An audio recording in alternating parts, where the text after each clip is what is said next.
And we'll remove this from the stage. And here we are, folks. Good morning. It is Friday, November 17th. Get the final adjustments on the camera. Um, get set here. The kind of a hazy, wet day today for here in South Central Florida. 73 degrees according to my thermometer on the outside there. So, but it's not too bad. But we've had a couple of days of rain, and I guess it, as you can tell by my voice, I'm still getting over the sinus cold, and been wearing a mask around um, in here. I'm not going to do it for the live, but been wearing it around people. So anyway, good morning to everybody, and I hope everybody's doing good. And on this November day, we got Thanksgiving coming up soon. What's that? Less than a week. Next Thursday is Thanksgiving. And Lisa, I don't have the thing up, but remind me of what uh, is there the meal going on? Is it actually the 23rd or the 24th? So, um, one big thing that's coming up in the way of updates here. Most all of you should be, if you didn't pick up your paperwork here, we had unfortunately many people that we know that were in the park that didn't come get their paperwork. We had to mail them out, and that does cost us. But the first notice of the election went out, and that just basically was the sheet telling you that we have an election coming up, and we had everything we mailed. We did include the intent to run, and so if you're intending to run for the board of directors, you need to get that in. Uh, the date is on the sheet, but that has to be in by December 1st, which is 40 days before the election takes place on, we count the ballots on January 10th. On January 10th, the second Wednesday in January, uh, we start the meeting at 10 o'clock, and then we'll open the meeting, authorize the counting of the votes, and then adjourn the meeting till 1 o'clock, where then the vote will be brought to the membership. This is the annual membership meeting. And here we go with the information on Thursday. Thursday, the Thanksgiving dinner at the clubhouse at 1 p.m. Bring a covered dish and sign up in the sheet in the clubhouse. Okay. So those folks that are here and want to attend that, that is the information there. So we'll bring that back up again later on. All right. The first notice of election that we were was talking about that went out. The intent to run needs to be back in by December 1st. We have to have that back, and at the same time, we need if you're intending to run, we need your cover sheet or resume or whatever you want to include that we will include with our mailing. And on December 11th is when we have to send out it's called the 30-day notice. The Florida state statutes say that between that 30 days and the 14 days we have to send it out, but we'll try sending out. We should have it be able to be sent out on December 11th. Hopefully, but on December 2nd, which let me look at the dates again. Excuse me. On December 4th, we'll be putting the packets together that we're going to plan on sending out. And so from the 4th to the 8th, you'll be able to pick up the paperwork in the office. If you're going to vote by ballot, by the paper ballot. Now, if you're going to vote electronically, then you just need to go to the you should have gotten the invite to the ONR website. If you haven't, or you need it resent to you, let us know. This is the. I'll put this up on the page. This is the. If you go to the computer and you put in the ONR app, this is an Ancient Oaks one. We have a site, but anyway, we can send that to you, the invite to this page by email, and you should have already seen it. And then you go to your account, resident login, and you technically already have an account there, and you just need to fill in your stuff. And once you get signed in, this is what you kind of see. This is the dashboard that I see. Yours won't be exactly the same, but on the front page there is the two places to sign up for electronic notifications of meetings and of voting, and then the actual consent to online voting. I do have papers here. These are all the people. I got 2 pages. Well, let me put myself back up here. Let me move this. These are the pages of the people who have signed up for the notifications, and these are the pages that signed up for the voting. There is at least 2 lots on here, but they signed up for the voting, but not the notifications. And let's see how many. And the highlighted ones here. And I'll be emailing you folks. You signed up for electronic notifications, but you didn't complete the second step for the electronic voting. The reason why we're promoting the electronic voting, and I'll show you, this is possibly the envelope we'll send it out. It'll be this full-size envelope or a half-page envelope that we have to send out that include all the instructions on the voting. We have this will be this is the one. This is the list of instructions, and that'll be on there, and how to do it. Then we'll have however many sheets that we have of the people. Well, we'll do double-sided, but how many candidates? So, a sheet for each candidate. We'll have actually the ballot that you'll fill out, and you notice there it'll say something like this. This is just a sample. This is not the ballot. It'll say vote for 3, and you have, and right here we got 4. I put 4 on there, and so you have to fill out 3. If you overvote, and we open the ballot up, if you overvote, we have to disregard the whole ballot. All right. If you vote electronically, it won't let you overvote, and then I'll start on the process of what you do on the instructions. But anyway, we have to have the instruction sheet, the ballot. There we go. I have to have whatever one page. We can call it a resume or sheet for each one. You'll have the ballot envelope that you'll fold your ballot up and put it in here. On the ballot, other than marking the candidates, no identifying marks on it. You put it in this envelope. No identifying marks on this one. If you put an identifying mark, if you put your name or your block and lot, then that makes this invalid. We have to disregard it. Put your ballot in here, and then you'll put it in the return envelope, the outer return envelope.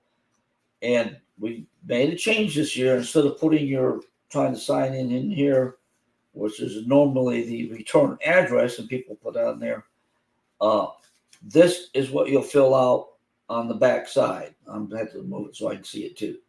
It'll have where you print your name, your signature. I guess I'm seeing it backwards. I hope you guys are seeing it in the correct mirror. It's not mirrored for me. I mean, it's mirrored for me, not for you. Anyway, and this is what you fill out if you have one lot. Now you can either if you have multiple lots, you can put one envelope for each lot, but it is okay to put multiple ballots. If you have like 3 properties, you can put 3 in here. But if you put 3 in here, you have to include each block and lot number for each unit on the back side so that we can verify that if you got 3 ballots in there, you're voting for your 3 lots. Okay, if you opt for the electronic voting, much simpler, because then after you this paper one, then you have to put let's see where you put it over here. You'd have to put a stamp on it, right? And it's going to weigh a little bit, and it's going to be above your regular postage probably, especially if you have multiple lots. Especially if you're in Canada. By the time we get it mailed to you, you get it, fill it out, and send it back. It may not make it back here. So we really encourage those people in Canada to go to the electronic voting. And like you said, the pages there. Because, like I said, with all that we send out, our cost on sending this, we got what, 20 some cents in that, probably 15 to 20 cents for this envelope, all the pieces of paper. And so we got probably $1 at least or more in this envelope before we even put the postage on it. So to send this out costs probably $2, especially Canada. It'll probably be almost like $3 for each one of these ballots to go out. And you multiply that by 686, it's a fair chunk of money. So we'll save as people go to electronic voting. Like I said, once again, it's much simpler. It'll be the people, the ONR will count it for us, and the electronic part, and give us a sheet, and we'll add that with the paper ballots we have there. So really encourage people to sign up for the electronic voting. If you people would like, put a comment in here if you want. Next week, I can do a couple, what I'll call Zoom calls. Instead of StreamYard right now, you won't be able to join me. But if we do a Zoom, be an open Zoom for residents, it would not be a board meeting. It's just me, and you would be able to get on and ask me questions about the electronic voting if you want to do that. So if you would be interested in that, I'll schedule a couple days next week. I'll announce a Zoom. You can get on with me, and however many people we have had, if we get 2 or 3, or if we get 100, you'll be able to ask questions, and I'll be able to answer them. I'll be in control of all the people coming on and that, but we can do a Zoom call and set up for the electronic voting. All right. Well, we've got 33 people on, and I don't know if I'm not seeing all the comments. We got a few people that have said hello. We got Renee, Lisa, Charlotte, Lisa again, Carolyn, and Marlene. Good morning, Marlene. All right, that's the electronic voting. Okay, let me move that aside, and the regular voting. Just an item that came up this last week and never happened, at least in my term being here. Somebody came and rented, and they had a converted cargo trailer turned into a camper. Maybe there was, I think, maybe one other time somebody came in with, but that one was at least painted like an RV. Our rules state that has to be manufactured as an RV. It can't be a converted travel trailer. So one thing that people renting out your lots, when they fill out the guest thing, or before they even go through all the process with you, they'll need to send a picture of their RV. That way we'll know we won't have that problem again where we've let somebody in and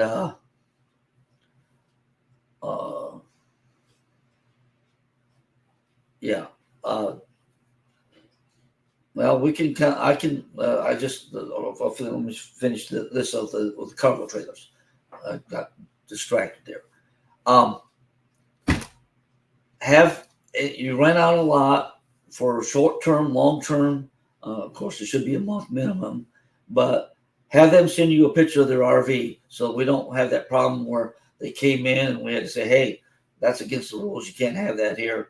And it just creates a problem. So we will institute that we want to see a picture of the RV. Shouldn't be a problem with anybody. Almost everybody has a smartphone now. Take a picture and send it. So there we go. Cheryl said in the clubhouse, what I can do is I can bring the computer down to the clubhouse. We'll have a combination one, Zoom and in person. I'll set it up at the clubhouse and put it up on the big screen. Once again, unless I sign in somebody else's account, you won't see quite what I'm seeing. But you can bring your device there, your laptop or your tablet, and then we can kind of step through that. And if I have the camera on, we can probably hold it up to the camera so others could see that. So that's what I'll do. I'll set up Zooms next week, at least a couple. I'll be at the clubhouse. I'll find the time when the clubhouse isn't being used, and we'll do a Zoom combination, hybrid Zoom and in person on setting up for the online voting. It may seem difficult, and it's not really, but it's just a couple steps to go through. Along with that, on ONR, we switched over to using the ONR, which stands for owners and renters, and instead of the dial my calls for the communications. And in the dial my calls, we were limited to how many people could do, and then I had to create an account for each person. But if a couple, you right now are only getting one that was set up that way, one phone to get text messages to or email messages to. If you contact me, we can add a second person, the spouse, or and basically they're an occupant to that unit, and I can have another. You can have then the phone, the text go to two phones, and email to two different email accounts. The only thing is to set up for a second phone number to go to. I have to put in, the system requires it has to be an email address. If you don't have an email address, we can create a false one, and that way you can get text to both his and her phones, or however you want to do it, or if you the family member that's staying in the house with you, that can be done that way. So you can, I can set up where the multiple phones. So just let me know. I've already done that for a couple people, and we'll continue to do that so that everybody will get the information of different things when we water breaks, luncheons, if we have the food trucks come back in, and so it can go to both phones that you have. Okay. Let me see if I'm on my list there. Cheryl says record a video, send a replay. Well, definitely try. If I use Zoom, it automatically records it, and then I would just pull that in. All right. Okay. Election picture of the trailers for renters if they're bringing a trailer in. Just the next item, reminding people.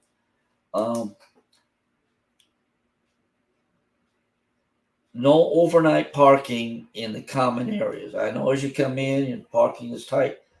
If you call and contact me ahead of time, or contact Victoria, and she'll check with me and whatever, we can give permission for people to park one night or two nights in the marina, but that's with permission. I don't want the saying, oh, it's better to ask for forgiveness than permission. I'm parking in here. No, you need to ask permission rather than try asking for forgiveness. Because otherwise, I have to run down, find out who's the vehicle or whatever, and contact you and say, hey, you're not supposed to do that. So please, no overnight parking in the common areas. Common areas is well, basically anywhere else besides uh, your lots, the lots here, the marina, bathrooms, uh, clubhouse parking, office parking. That's a common area, and you're not supposed to have overnight parking. You're not supposed to park there unless you have permission. All right, and rarely don't get permission. We always work out something for that, unless it just is impossible. Like you got a semi that you want to park here, or you just can't do that. All right. Another thing is, I sent out the notice. Let me wet my whistle here.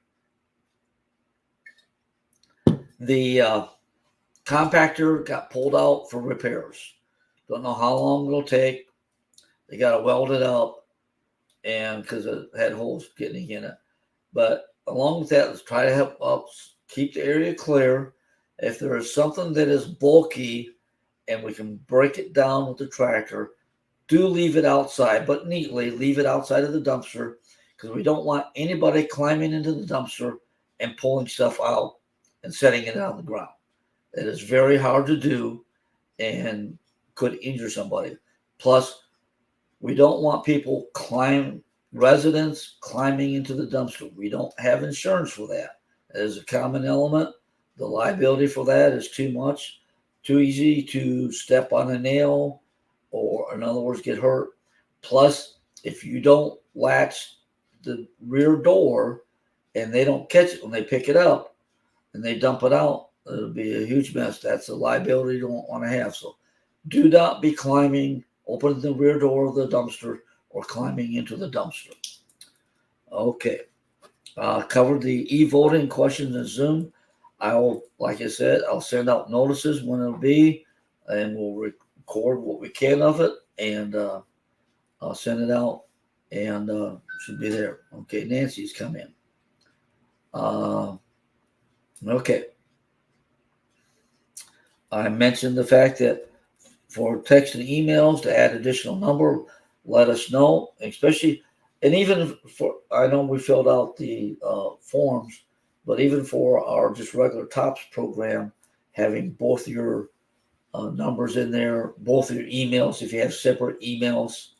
I know some people put one in and maybe the husband doesn't hardly ever look at the emails, and the wife is on Amazon all the time ordering stuff, so you look at it all the time. So, okay. Yep. So that we can get use the ONR, we'll get the communication out, and then I will be populating the ONR website. Does restrict owners, and there's a documents area, and as an owner, you can set that we have documents on the regular website that with aoaks.net, which we put in the documents to all that we have, but I can't. What's nice about the ONR one is I'm putting them in there. I can create file folders so I can keep them separate. So if you're looking for board meeting minutes, if you're looking for the water quality reports, you don't have to scroll through the whole list. Right now on the aoaks.net, you have to scroll through the whole list if you want to look at one that's way back. And of course, we'll be putting up the all the rules and regulations on those pages there. Okay. Moo called me yesterday. I don't know if everybody knows who Moo is. We got a fair amount of new people. Over the summer, we had, this last two years, we've had many residences change hands. Unfortunately, with the rise in the interest rates, seems that this about August, maybe it was September, the sales have really tapered off. But we do have a lot of new residents might not know who Moo is. Moo's been here for a long time, and former board member, shuffleboard director for a long time. Anyway, as I've been mentioning to people, to take care of your next of kin, whatever you want to call that, where you have everything set up. And Moo took care of this last week, and he used a lawyer here in town, and he wanted me to go ahead and tell you the name, Colin Cameron. I don't have his phone number, but it's easy if you got a computer, search it, Colin Cameron, Okeechobee. And I think he said it was only like $375 to set up his Ladybird deed, which takes care of the fact that we all going to die. I did this when I bought my house, and me and my wife set it up that it's taken care of, that my kids don't have to worry about going to probate and then figuring it out from there, because it's taken care of and they don't have to come up with money. But anyway, $375 to get the Ladybird. You're still in control of your property. Kids can't take it away from you. But if and I guess it's really when you pass away, because we're all going to pass away, it's all set up. Because otherwise, if you don't take care of that, it will have to go to probate, and it has to be done at the Okeechobee courthouse. Your kids at that time, or your family, if you don't have it set up, that's not the time for them trying to figure out stuff. And then they have to hire a lawyer in Okeechobee. It's always more expensive doing it that way. And then they have to go to probate, and it takes a while.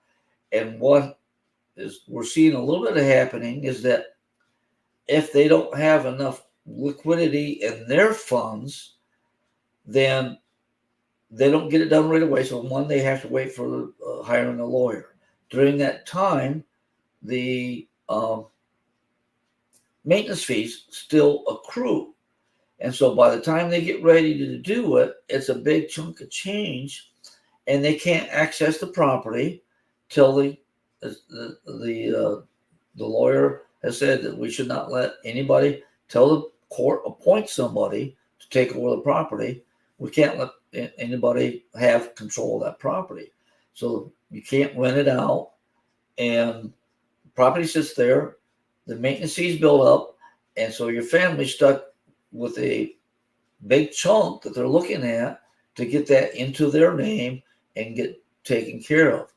And so you shouldn't wish that on your kids or your family. So really encourage you to get that taken care of. It's not that expensive. I know it does cost, and we're going to highly, the board has talked about it, that when people buy in, when they set up their deed, that they set it up with that provision in there ahead of time, so that it doesn't, cause extra work later on. Okay, that was recommended that Colin Cameron. He said he did real good for him, and it worked real well. I'll move on to my last item, and it's the gate. And just even today, we have this isn't a new card. This is an old one, but the new ones are the white too. And we have the stickers. We call them stickers. They're transponders, and they're in a sticker. The card is also a transponder. The old system had a chip in it, but you had to press it against the reader. This one, it reads it from on the operator. You'll see that white operator. There's a post, and there's a gray box on there, and that's the reader. And I've seen many people, because we got the camera here looking at it, and they'll drive up and they'll pull the card out and they'll wave it out the window trying to get it. Well, the reader is actually pointed more towards your mirror of your car than it is the inside window, because it'll take a while. You're waving it around and trying to get it, and it doesn't read. When I pull up in the morning, when I back around, it's on my windshield, sitting up there on my windshield by my mirror. When I back around, it reads it from 30 feet away and opens the gate as I'm backing around. So the place to hold it up is in the center of your car, more towards the center of the car, pointed at the reader on the gate. If you don't want to have to pick your card up, I have these sleeves. It's got double stick tape on the back of it. Pull it apart, okay? And you can put that on your back side of your visor. And I'll slip it in here. Put the card in here. You can put it on your visor and you just flip down your visor and point it up there and it should read it. Or mine is just stuck straight to the windshield. I got it stuck to the windshield and it reads it from there. The only thing on that, the card is already warped from the heat from the vehicle, so a visor is a good option for it. But do hold it up more towards the center of your car, through the windshield, facing it. Out the window doesn't work, especially don't point it at the black touch screen because that doesn't read it at all. All right. Okay. Are there any other questions before I bring this to a close? It's going on here and you can hear from my voice. I do have a doctor's appointment. Maybe get me some stronger meds to get this science thing kicked once and for all. We are, I think everybody got the notice, the gals, myself, at noon, we shut the office down. We disinfect everything. One, for people coming in, make sure we don't have any more germs coming in. And then also that if we have any germs here, then they're not spreading them out. So, and I've been wearing a mask just because I still have this little bit going on. So, we have any other questions? Now, I see Jeanette's name and get Jeanette that fine. I did hear Victoria say that some of the Canadian residents were having trouble when they tried to dial themselves. It didn't go through. So I don't know because I know that it worked for Steve Lassard, and I know that Jeanette that worked for them calling themselves from the reader. I don't know if there's something different about their phone number or their carrier. So if you've had any problems, let me know about that so I can follow through on that. I just heard that there's some Canadians, but I didn't have names. All right. We got 44 people here. That's it. No questions. Okay. Please, if you haven't signed up for the electronic notifications and votings, do that. It'll save the park money, especially if we can get about we have 686 residents. We usually have 400 some that vote. Be nice to at least 200 plus signed up for electronic voting. Okay, Jeanette is saying it did not work the first night it came in, but after it worked. I know even before Jeanette came, I had to call her from here. So once again, part of it could be if your carrier doesn't have good service right here, especially at the gate. I know my cell phone carrier used to be terrible. I couldn't make any calls down at the clubhouse. It was just like a dead spot down there for me. I don't have that now. I have Verizon. I don't seem to have too many dead spots anymore here in the park. So it's working. All right. Well, with that, we will call it a wrap on this live stream. I hope you all have a good weekend. Take care. Hug your loved ones. And, for, as it said, that every day is a present. We don't know when the last one's going to be. And take care. And might say a little prayer for Lynn Hancock's dad. He was in an accident, and I believe he lost a leg. He was on a scooter and got hit, and I believe he lost at least part of one leg. So might That's Lynn Hancock and his dad. I'm pretty sure it's his dad, not father-in-law, but anyway, keep them in your prayers. All right. Till we have the next one, live long and prosper. That's a wrap.